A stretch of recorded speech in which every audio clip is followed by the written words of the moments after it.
Hi, today I'm going to show you how you can make an end portal in Minecraft. So beware that making an end portal in Minecraft is only something that you can do in creative because you can't get end portal frames in survival. So from here, you just want to go to the inventory section here. Let's just search up end portal frames. So like this, right? End portal frames, just click on it. And then we'll make a pattern like this. So like this, like this, like this. And then go to the other side, make like this, make like this.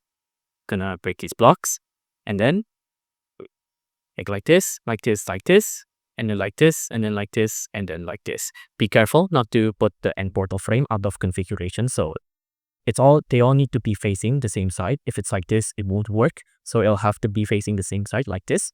After you make the frame like this, you just have to put in the ender eyes. So let's put in the ender eyes like this.